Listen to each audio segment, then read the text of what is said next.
룻기의 이름의 뜻은, 룻의 이름의 뜻은 우정, 의리 이런 뜻이 있습니다. 그래서 배우 김보성 씨가 가장 좋아하는 성경 인물이 나는 소문이 있습니다. 그래서 아름다운 믿음을 가진 여인인데요. 지난주에 추 목사님께서 우리가 하나님께 아름답다라는 말을 들어야 된다고 하신 거 기억나시나요? 룻이 바로 하나님이 보시기에 너무 아름다운 믿음을 가져서 하나님을 감동시킨 그런 여인이었습니다. 성경에 여인의 이름으로 제목이 지어진 책이 2권 있습니다. 뭔지 아시나요? 에스더와 룻기. 근데 이방인 여인의 이름으로 지어진 책은 룻기밖에 없습니다. 그 이방인의 이름으로 지어진 책 제목이 또 있을까요? 누가가 이방인인 것이 100% 확신하지는 않지만 많은 성경학자들이 이방인으로 봅니다. 2명밖에 없어요. 룻기랑 누가복음. 그리고 예수님의 조상의 이름을 따서 지어진 책 제목은 룻기밖에 없습니다. 하나님께서 룻의 믿음을 너무 기뻐하셨기 때문에 너무나 많은 축복을 주시고 룻을 통해서 예수님이 이 땅에 오게 해주셨습니다. 너무 빠르지 않죠? 여러분들을 신뢰하기 때문에 1절 그러면 오늘 읽지는 않고요. 눈으로만 따라와 주셔도 되고 아니면 그냥 듣기만 해주셔도 됩니다. 1절 룻기의 배경을 설명해주고 있습니다. 사사들이 치리하던 때에 이렇게 룻기가 시작되는데요. 사사기가 어떤 시대인지 여러분들 잘 아실 겁니다. 그때 이스라엘에 왕이 없으므로 사람들이 각자의 소견에 오른 대로, 쉬운 말로 제 멋대로 살던 그런 시대입니다. 그때 베들레헴 출신 어떤 사람이 흉년을 피해 아내와 2 아들을 데리고 이방 국가인 모압으로 이민을 가게 됩니다. 2절 그 사람의 이름의 뜻은 엘리멜렉인데 하나님은 나의 왕이시다 라는 아주 좋은 뜻의 이름을 갖고 있는데 안타깝게도 그 이름의 뜻대로 살지 못했습니다. 기근이 왔을 때 약속의 땅에 머물지 않고 하나님을 떠나 이방 나라에 가서 살게 된 것이죠. 근데 모압이란 나라는요 단순한 이방 나라가 아니에요. 모압 족속을 여러분들이 기억해 보시면 이스라엘이 광야에서 떠돌이 생활을 할 때 그들을 저주했던 민족입니다. 그래서 하나님이 너무 화가 나셔서 이스라엘의 또 원수가 됐고 하나님이 모압 족속을 저주하셔서 영원히 여호와의 회중에 들어오지 못하게 된 저주받은 민족입니다. 그런 모압 땅에 가서 살게 된 것을 보면 엘리멜렉이 이름의 뜻과 정반대로 얼마나 영적인 상태가 하나님을 떠나 있었나 저희가 알 수가 있습니다. 3절 하나님을 떠나 잘 살 수 있을 것 같다는 것은 엘리멜렉의 크나큰 착각이었습니다. 이주한 지 얼마 안 돼서 엘리멜렉이 죽게 되었습니다. 4절 그래서 죽은 엘리멜렉과 나오미의 2 아들이 있었는데요. 모압 여자와 결혼을 하게 되는데 그 모압 여자의 이름은 오르바와 룻입니다. 5절 근데 모압 땅으로 이주한 지 10년 만에 나오미의 2 아들도 죽음을 맞이하게 됩니다. 6절 그때 그런데 좋은 소식이 들려와요. 하나님께서 이스라엘을 돌아보셔서 이스라엘 땅에 마침내 흉년이 그쳤다는 기쁜 소식이 들어옵니다. 그래서 나오미는 2 며느리들과 함께 하나님께로 돌아가기로 결단을 합니다. 7절 근데 생각을 해보니까 이방인인 며느리들이 낯선 땅에 본토 친척 아비집을 떠나 이스라엘에서 산다는 게 너무 무리가 될 것 같은 거예요. 더군다나 그냥 이방인이 아니라 저주받은 모압 족속이었기 때문입니다. 그래서 어떠한 수모와 천대를 받을 것이 불보듯 뻔했기 때문에 아니다 내가 생각을 잘못했다. 너희는 그냥 너네 나라에 너네 민족들과 남아있어라 라고 강권을 합니다. 그 모압 족속이 이스라엘에서 받는 핍박이 어떨까 좀 생각을 해보니까 혹시 여러분 얼마 전에 베스트셀러 소설이었던 파친코라는 소설 아시나요? 한국말로는 빠찡코죠. 그 소설이 어떤 내용이냐면요. 일제강점기 때 일본으로 이주해 간 그 제일교포들의 고난과 역경을 다룬 소설입니다. 조선인으로서 일본 땅에서 얼마나 많은 수모와 고난을 겪어야 하는지 보여주는 소설인데 제가 소설을 읽은 건 아니고요. 드라마로 보고 있습니다. 오랜만에 추천해드릴 만한 아주 감동적인 드라마가 나와서 시간 되시는 분들은 하나님을 묵상하시면서 룻기를 생각해 보시면서 보시면 좋을 것 같습니다. 그래서 정말 처절하게 조선인이나 이유만으로 일본 땅에서 별의별 수모와 핍박을 다 받아요. 근데 아마도 모압 족속으로 이스라엘에 산다고 하는 것이 그런 비슷한 수모를 겪는 것이 아닐까. 나오미가 며느리를 걱정해서 그냥 남편들도 죽었는데 너희는 남아있어라 라고 얘기합니다. 8절. 그래서 며느리들을 돌려보내기 위해 마지막으로 축복을 해줍니다. 이제 남편이 돌아갔기 때문에 집안의 가장으로서 축복을 해줍니다. 뭐라고 축복해 주는지 잘 들어보세요. 너희가 내 아들들과 나를 선대한 것 같이 여호와께서 너희를 선대하시기를 원하노다. 이 축복의 말씀을 기억해 주세요. 하나님께서 너희를 선대해 주기 원한다 라는 축복을 해줍니다. 9절. 좋은 사람 만나서 재혼을 해라 라고 설득을 하고 헤어지려고 하는데 며느리들이 소리 높여 꺼이꺼이 우는 거예요. 얼마나 사이가 좋았으면, 사이가 안 좋았으면, 야, 드디어 남편이 죽었을 때 드디어 지긋지긋한 시집살이에서 해방됐다 하고 갔을 텐데 헤어지기 싫다고 두 며느리 다 웁니다. 그리고 10절 보시면 내가 이스라엘까지 따라가겠다는 참 놀라운 고백을 해요. 11절에서 13절 계속해서 거듭 만류합니다. 내가 이스라엘로 돌아가서 혹시 설령 재혼을 해서 너희 남편들 아들을 낳아준다고 해도 그걸 언제 기다리고 앉아있냐. 그리고 나이 차가 너무 많이 나서 안 된다. 그렇게 설득을 합니다. 14절, 15절. 그래서 오르바는 어머니의 뜻대로 모압 땅으로 돌아갔어요. 그때 나오미가 룻에게 뭐라고 말하냐면요. 오르바가 자기 백성과 자기 신들에게 돌아간 것처럼 너도 돌아가라. 근데 룻이 뭐라고 하는지 너무 감동스러운 고백을 합니다. 16절, 17절은 저희 한번 같이 읽어볼까요?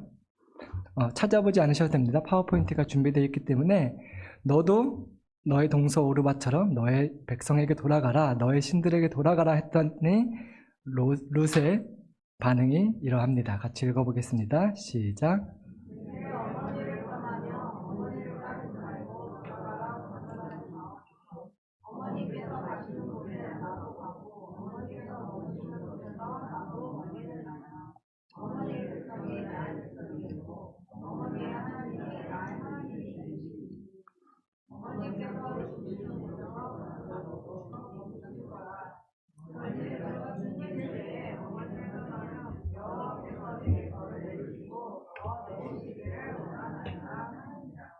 아멘. 정말 이름의 뜻대로 어머니를 향한 엄청난 대단한 효심과 의리가 대단했던 것을 볼 수 있습니다.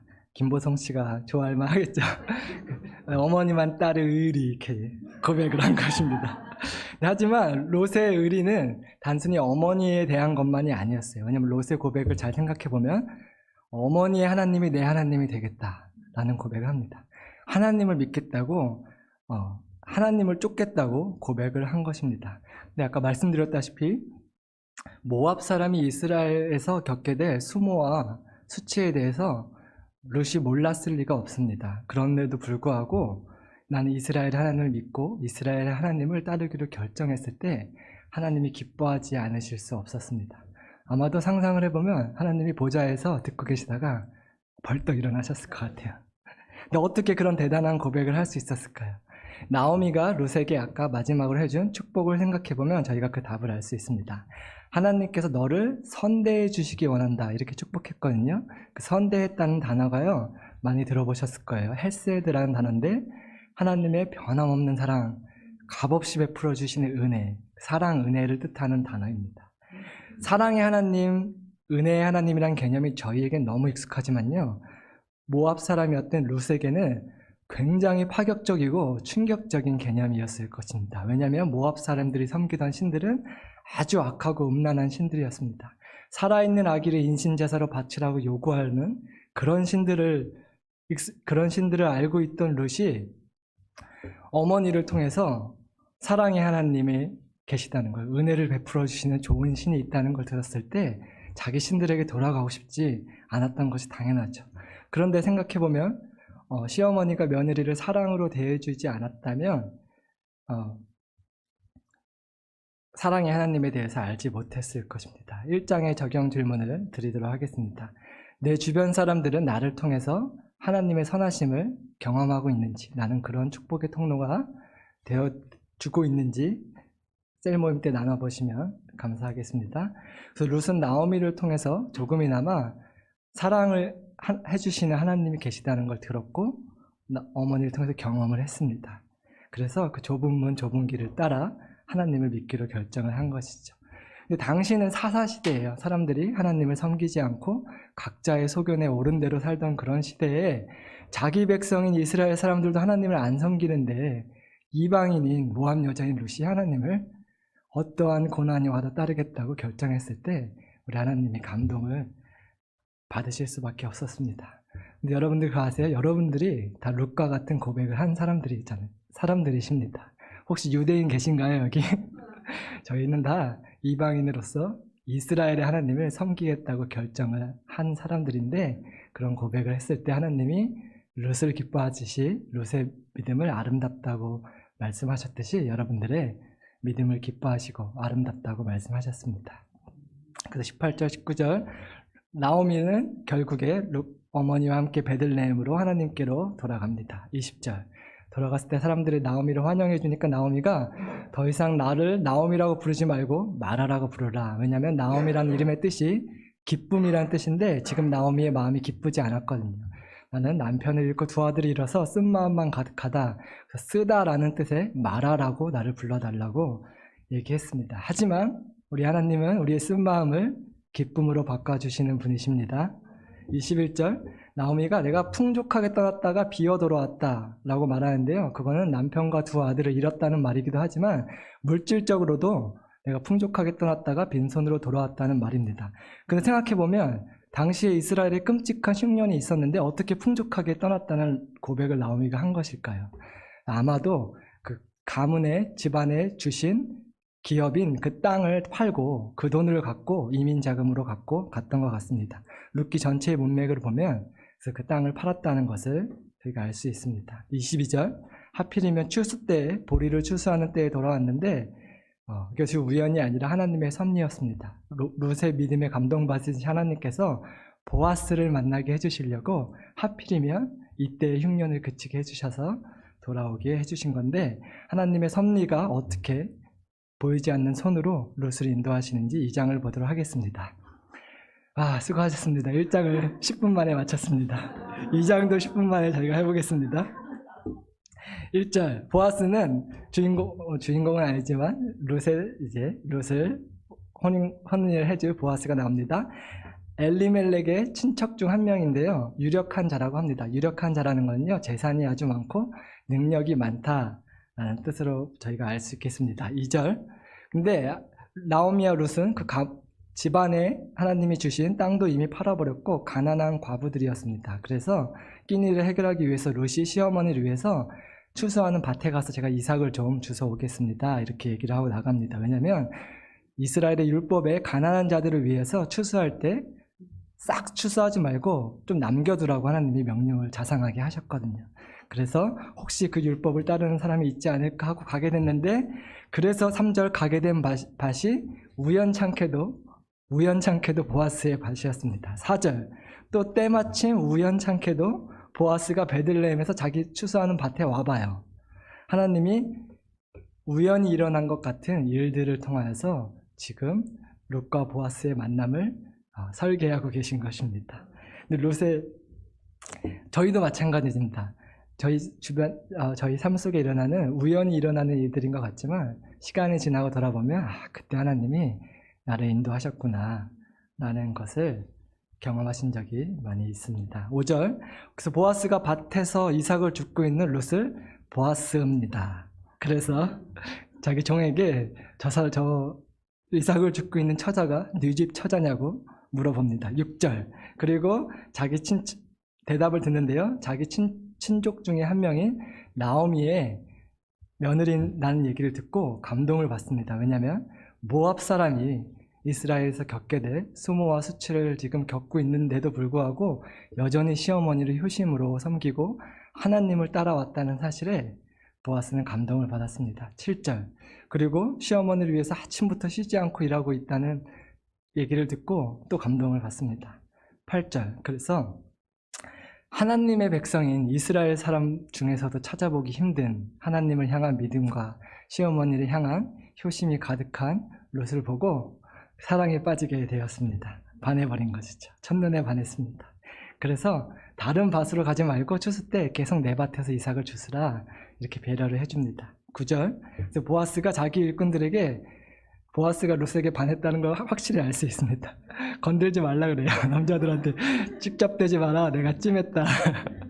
그리고 룻이 목마르면 너네가 떠온 물도 마음껏 마시게 해주어라. 이렇게 얘기를 해줍니다. 10절. 얼마나 감사해요. 다른 사람들은 다 나를 저주받은 모압 사람으로 천대했는데 보아스란 사람이 갑자기 나타나서 나에게 은혜를 베풀어 주는 거예요. 그래서 룻은 자기가 은혜를 입을 자격이 없는 사람인 것을 잘 알고 있었기 때문에 얼굴을 땅에 대고 엎드려 보아스에게 절을 합니다. 그 말은 경배했다는 말입니다. 파친코라는 소설, 드라마, 제가 본 건 드라마 얘기를 잠깐 더 해드리겠습니다. 거기 나오는 주인공이 선자인데요. 오늘 룻이 보아스에게 은혜를 입었듯이 선자도 은혜를 입은 사람입니다. 선자는요, 언챙이의 절름발이인 아버지 밑에서 태어났습니다. 아버지가 일찍 돌아가시고 어머니와 함께 아주 가난하지만 하숙집을 운영하면서 열심히 살았습니다. 그런데 실수로 유부남과 불미스러운 관계에 빠져서 어린 나이에 유부남의 아이를 임신하게 됩니다. 그 유부남이 혼인을 해줄 리가 없죠. 그런데 선자는 아버지가 자기를 가난하지만 끝까지 책임졌던 것처럼 나도 이 아이를 절대 입양보내지 않고 무슨 고난을 당하더라도 이 아이를 끝까지 키우겠다고 결심을 합니다. 안 그래도 찢어지게 가난한데 어린 나이에 미혼모가 되게 생긴 거예요. 근데 마침 그 하숙집에서 하숙을 하던 어떤 젊은 목사님이 선자의 딱한 사정을 알게 되고 내가 저 선자를 아내로 맞이해서 저 선자와 뱃속의 아이를 책임져 줘야겠다. 돌봐줘야겠다. 이런 마음이 듭니다. 그래서 유부남의 아이를 뵌 그 당시에 유부남의 아이를 임신했다는 건 거의 뭐 돌맞아 죽을 일이잖아요. 그거를 아내로 받아줍니다. 선자가 얼마나 감사해요. 근데 이제 새로운 인생을 삶을 시작하기 위해서 그 목사님의 형이 거주하고 있는 오사카로 이주하기로 합니다. 그래서 어머니랑 그 딸이 눈물의 이별을 이제 항구에서 하는 거예요. 항구에서 할 때 어머니가 마지막으로 딸에게 신신당부를 합니다. 뭐라고 당부를 하냐면요. 너 어떤 은혜를 입었는지 절대 잊으면 안 된다. 다른 남자의 아이를 가진 사람을 누가 받아주냐. 감사하는 마음을 잃지 말고 가면 힘들 거다. 조선인이 일본 땅에 가서 그리고 시집살이도 심할 거다. 시집 가족들은 그렇게 환영하지 않을 수도 있잖아요. 근데 시집살이가 아무리 고되더라도 네가 받은 은혜를 생각하고 감사하는 마음으로 끝까지 견디라. 이렇게 신신당부를 해줍니다. 그래서 오사카로 가서 어떤 고난을 겪었느냐 다음 주에 보고 싶은데 안 여기까지밖에 못 봤습니다. 근데 저희가 저희가 룻처럼 선자처럼 감사한 마음을 잊지 않아야 되는데 신앙생활을 하다 보면 저희가 어떤 은혜를 입었는지 입은 자들인지 까먹습니다. 까먹는 정도가 아니라 마치 하나님한테 복 맡겨놓은 사람처럼 기도 들어주시지 않으면 땡깡도 부리고 그러죠. 근데 하나님을 예배하는 태도가 보아스 앞에 경배한 룻의 태도와 같아야 될 줄 믿습니다. 왜냐하면 에베소서 2장 11절 13절 함께 읽어보도록 하겠습니다. 저희가 다 어떤 자들이었는지 어떤 은혜를 입었는지 한 목소리로 읽어보겠습니다. 시작.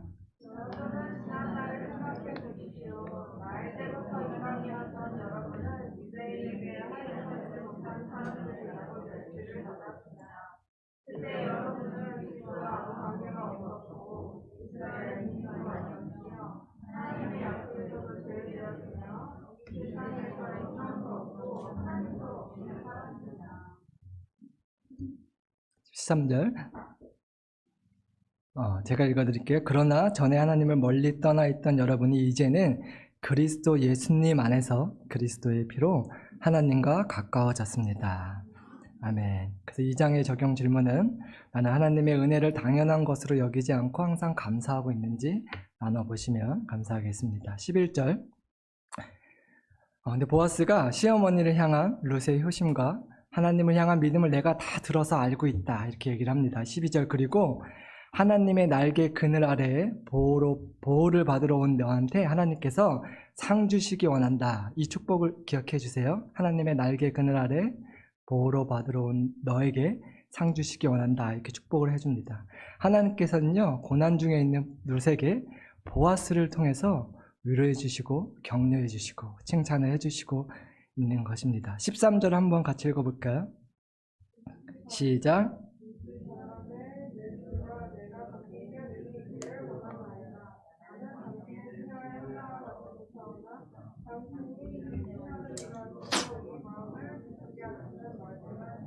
아멘. 14절 보아스가 점심 식사를 할 때요, 롯을 청하여 함께 식사를 합니다. 근데 여러분 아시다시피 유대인은 여자나 이방인들과는 겸상을 하지 않아요. 특별히 모압 족속과는 더 겸상을 하지 않는데, 왜냐하면 유대인들에게 식사를 한다는 것은 하나 된다는 성찬식을 생각해 보면 될 것입니다.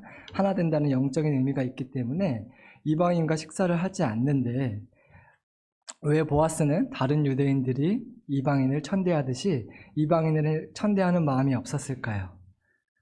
보아스의 어머니가 누군지 생각해보면 그 해답이 나옵니다. 보아스의 어머니는 여러분들이 잘 알고 계시는 여리고성 출신의 기생 라합입니다. 그 라합은 이방인인데다가 천한 기생이었죠. 하지만 그 누구보다 하나님을 기쁘시게 해드리는 믿음의 여인이었기 때문에 그 믿음으로 인하여 하나님께 용납받고 사랑받고 칭찬받고 축복을 받은 사람이었습니다. 그래서 보아스도 사람을 외모로 판단하지 않고 그 중심을 보는, 사람의 됨됨이를 보는 그런 마음이 있었습니다. 그리고 자기도 혼혈하잖아요. 자기도 혼혈로서 어렸을 때 많은 수모를 겪어봤기 때문에 지금 이방인으로 고난을 겪고 있는 롯에게 대한 연민을 가엽게 여기는 마음을 느꼈던 것 같습니다. 그런데 궁금한 점, 그렇게 돈도 많고 성품도 좋고 믿음이 좋은 보아스가 왜 여태 장가를 가지 못했을까요? 제 생각인데 아마도 눈이 높았던 것 같아요. 그 눈이 높았다는 말은 외적인 눈이 높았다는 게 아니라 믿음의 어머니 밑에서 자랐잖아요. 어머니와 같이 하나님을 기쁘시게 해드리는 믿음을 가진 여자가 이상형이었는데, 당시 시대적 배경이 사사 시대잖아요. 그런 여자를 찾아볼 수가 없는 시대였습니다. 그래서 내가 하나님을 존중하지 않는 여자랑 결혼하니 차라리 혼자 살겠다 이렇게 살고 있었던 것 같은데, 그러다가 마침내 롯을 만난 것입니다. 어머니를 닮은. 15절 16절. 근데 롯이 점심 식사를 마치자마자 또다시 어머니를 위해서 이삭을 주우러 갑니다. 보아스가 일꾼들을 위해서 일부러 이삭을 좀 많이 흘려놔라 이렇게 배려를 합니다. 츤데레이신 것 같아요. 17절 18절. 롯은 한 보따리 가득 주워 담은 보리를 갖고 어머니에게 갖다 줍니다. 19절. 그랬더니 어머니가 도대체 어느 밭에 가서 주워왔길래 이렇게 많이 주워왔냐. 그때 롯이 어머니에게 보아스의 밭에 가서 은혜를 입고 돌아온 것을 얘기를 해줍니다. 그때는 20절, 21절 나오미가 너무 감사해서 롯에게 은혜를 베풀어준 보아스를 축복합니다. 여기서 은혜를 베풀었다는 말이 아까 1장에도 나오는 헤세드라는 단어가 다시 한번 쓰입니다. 자격 없는 사람에게 값없이 베풀어 주시는 하나님의 은혜를 보아스가 롯에게 베풀어 준 것입니다. 그리고 나오미는요, 보아스가 자기 친족 중 한 사람으로서 기업 물을 자 중에 한 사람이라고 말을 해줍니다. 기업 물을 자가 무엇인지 설명을 해드리겠습니다. 하나님께서는요, 이스라엘 12지파에게 땅을 분배해 줬습니다. 그리고 그 각 지파의 각 가문은 자기 지파의 땅을 또 공평하게 나누어 가졌습니다. 그게 기업인데요. 그 땅이 하나님이 주신 기업인데, 어떤 사람이 피치 못할 사정으로 자기 가문의 땅을 팔아버리게 되었을 때 가장 가까운 형제나 형제가 없다면 가장 가까운 친척이 그 사람이 잃어버린 기업을 사서 되찾아주는 사람을 기업 물을 자라고 성경이 합니다. 레위기 25장에 한번 읽어보겠습니다. 25장 24절 25절에 기업 물을 자에 대한 하나님의 약속이 나옵니다. 시작.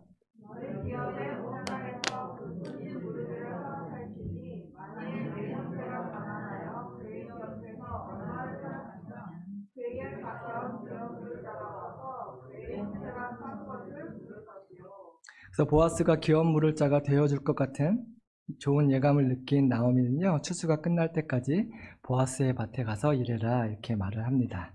3장 1절. 그래서 나오미가 이제 결혼 얘기를 꺼내요. 네가 이제 재혼을 해서 안식을 누려야 되지 않겠냐라고 얘기를 합니다. 이제 보아스와의 결혼을 밀어주려고 작전을 설계하고 있는 것입니다. 2절, 기업물을 짜는요, 근데 땅만 되찾아주는 사람이 아닙니다. 왜냐하면 땅을 되찾아준다고 할지라도 그 땅을 물려받을 상속자가 없으면 아무 소용이 없잖아요. 지금 나오미는 남편도 죽었고 두 아들도 죽었기 때문에 상속자가 없습니다. 그럴 경우에는 룻과 결혼도 해줘서 그 땅을 물려받을 수 있는 상속자를 낳아주고 그 가문의 대가 끊기지 않게 해주는 것이 기업물을 자가 해야 되는 일입니다. 신명기 25장에 나와 있는데요. 한번 읽어보겠습니다. 시작.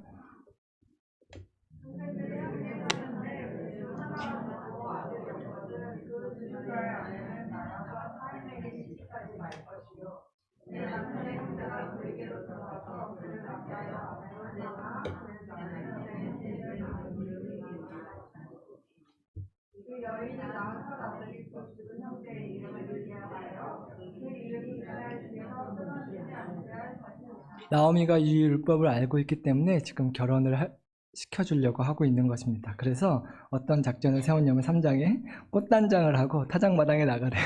일하는데 꽃단장하고 오면 이상하겠지만 4절, 추수 때는 근데 추수한 곡식을 지키기 위해 일꾼들이요 그 밭에서 잔대요.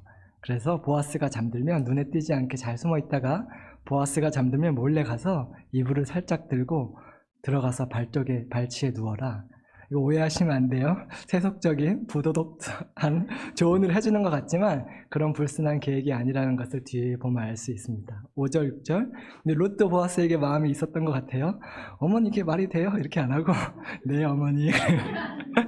7절. 그래서 보아스가 잠들었을 때 롯이 어머니의 조언대로 이불을 살짝 들고 보아스의 발밑에 가서 몰래 눕습니다.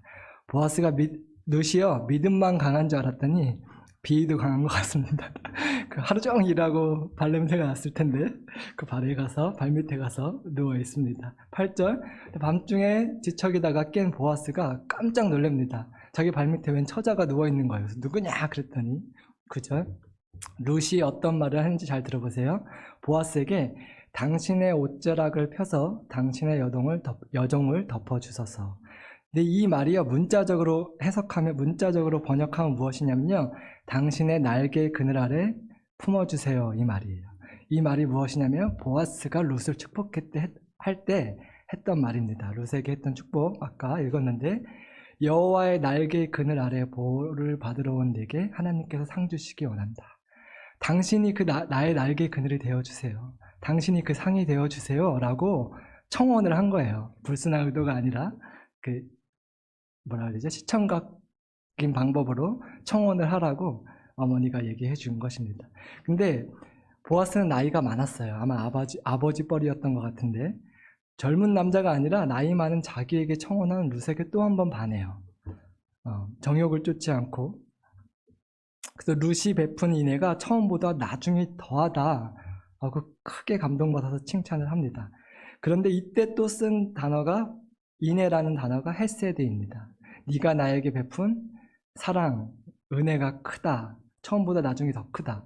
근데 생각해보면 단순히 노총각인 자기를 구제해줬다고 이런 헤세드라는 거창한 단어를 쓰지는 않았을 것 같습니다. 그럼 왜 헤세드라는 단어를 쓰면서 네가 나에게 베푼 사랑과 인애가 크다고 칭찬했냐면요, 아마도 보아스와 룻은 하나님의 약속에 대해서 알고 있었습니다. 그 약속이 무엇이냐면 유다 지파에서 메시아가 날 거라는 하나님의 약속을 알고 있었어요. 그래서 룻이 자기 정욕을 쫓아 젊은 남자랑 결혼하는 것보다 메시아가 날 수도 있는 이 유다 지파에 속한 엘리멜렉의 가문의 대를 잇는 것을 더 중요하게 생각했기 때문에 하나님의 말씀을 쫓는 너의 믿음과 나에게 베풀어준 은혜와 사랑이 귀하다고 칭찬을 해준 것입니다. 11절, 보아스가 경건한 사람이 아니었다면 그날 밤에 무슨 일이 일어났을 것입니다. 하지만 보아스는 룻을 존귀하게, 귀하게 딸처럼 생각했기 때문에 하나님의 때에 하나님의 방법대로 혼인을 하기로 결정을 했습니다. 하나님의 뜻이라고 할지라도요, 하나님의 때에 하나님의 방법으로 하는 것이 중요합니다. 그래서 저희 교회도 김웅미 집사님이 하나님께서 장로로 선택하신 것이 하나님 뜻이라는 것을 믿습니다. 하지만 저희 마음대로 세우는 것이 아니라 합법적인 방법대로, 합법적인 하나님의 때에 정당한 절차를 쫓아 이렇게 하기 위해 선거를 진행하고 있는 것입니다. 12절, 보아스보다 나오미에게 가까운 친족이 있었어요. 그래서 합법적으로 기업 물을 자가 되기 위해서는 먼저 권리가 있는 사람이 권리를 포기하는 절차가 필요했습니다. 13절, 그래서 율법에 따라 더 가까운 친족이 먼저 권리가 있는 그 친척이 사람들 앞에서, 증인들 앞에서 나는 기업 물을 자가 될 권리를 포기한다, 양도한다 라고 하는 절차가 필요했습니다. 그래야 보아스에게 룻과 결혼해줘서 기업을 물려줄 수 있는 권리가 돌아오기 때문입니다. 14절, 그래서 그날 밤은 룻이 보아스의 발밑에 누워만 있었습니다. 손만 잡고 잔 것이 아니라 발만 잡고 잤습니다. 발도 안 잡고 잤습니다. 잠만 잤습니다. 그리고 새벽에 룻을 보내요. 왜 새벽에 어두울 때 룻을 보내냐면요, 괜히 사람들의 눈에 띄어서 불명예스러운 오해를 받지 않기 위해 룻을 배려해서 아무도 안 볼 때, 모두가 잠들어 있을 때 집으로 돌려보냅니다. 그래서 3장의 적용 질문은 나는 하나님의 뜻을 하나님의 때에 하나님의 방법대로 하고 있는지 나눠보셨으면 좋겠습니다. 15절, 근데 또 갈 때 빈손으로 보내지 않고요, 또 어머니를 위해서 보리를 싸서 보냅니다. 16절, 18절, 그래서 나오미가 어떻게 됐냐? 라고 이제 결과를 물어봐요. 그랬더니 이제 자초지정을 듣고 나오미가 뭐라고 말하냐면요, 보아스가 이 일을 성취하기까지 쉬지 아니하리라 라는 의미심장한 말을 합니다. 마치 우리를 향한 구원의 계획을 다 이루시기까지 쉬지 않으시는 우리 하나님과 예수님을 생각나게 해주는 말씀입니다. 4장, 드디어 결론입니다. 수고하셨습니다.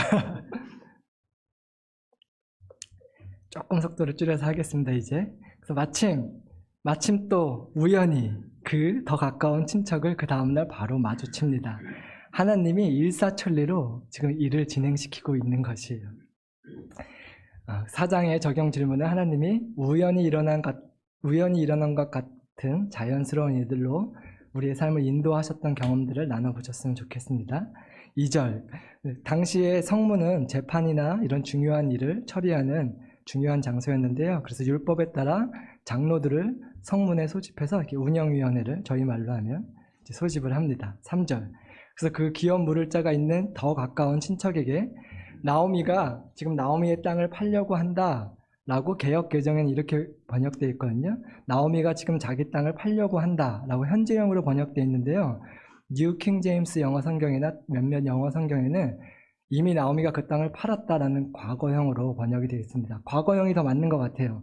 나오미가 지금 팔고 있으면 나오미의 땅을 보아스가 사서 나오미에게 돌려주는 게 말이 안 되잖아요. 그렇죠? 그래서 전체적인 문맥상 이미 땅을 팔았다는 것으로 번역하는 게 맞는 것 같습니다. 그래서 잃어버린 기업을 지금 찾아주고 있는 것이죠. 4절, 그 친척에게 나오미가 그 친척, 가까운 기업 물을 자의 자격이 있는 친척에게 네가 나오미의 기업 물을 자가 되어주겠느냐라고 물어봐요. 그랬더니 이렇게 대답하면 안 되는데 하겠다 그래요. 보아스가 큰일 났습니다 지금. 하지만 지혜로운 보아스는 이 모든 것을 예상하고 있었고 당황하지 않고 히든 카드를 꺼냅니다. 그래? 그러면 너 모함 여자인 룻과 결혼해야 되는데 진짜 할 거야? 그랬더니 말이 바뀌어요. 그 룻의 존재에 대해서는 그 친척이 모르고 있었던 것 같아요. 근데 6절 보세요. 갑자기 말을 바꾸고, 근데 룻의 존재에 대해서는 모르고 있었지만 그럼 왜 한다고 했냐? 처음에는 아마도 엘리멜렉이 죽은 것과 두 아들이 죽어서 나오미 가문에 상속자가 없었던 것은 알고 있었던 것 같습니다. 그럴 경우에 나오미와 결혼해서 상속자를 낳아주면 되는데 아마도 나오미는 이미 아이를 출산할 수 없을 만큼 나이가 되었기 때문에 상속자를 낳아주고 싶어도 낳아줄 수 없는 상황이 된 거예요. 그럴 경우에는 그 친척이 땅을 사서 돌려줬을 때 나오미가 죽으면 상속자가 없기 때문에 그 땅이 자기께 돼요. 그래서 그 땅을 노리는 마음으로 하겠다고 했다가 룻의 존재를 알고 이방 여인과 결혼을 해주어야 된다고 하니까 안 하겠다고 말을 바꾼 거예요. 할렐루야. 7절에서 9절, 그 땅에 관심이 있었던 친척은 증인들 앞에서 기업 물을 자의 권리를 포기하겠다고 공식적으로 양도합니다. 반면에 부자였던 보아스는 땅에 관심이 없었어요. 보아스가 관심이 있었던 것은 땅이 아니라 가엾은 룻을 아내로 맞이해서 돌봐주는 것이었습니다.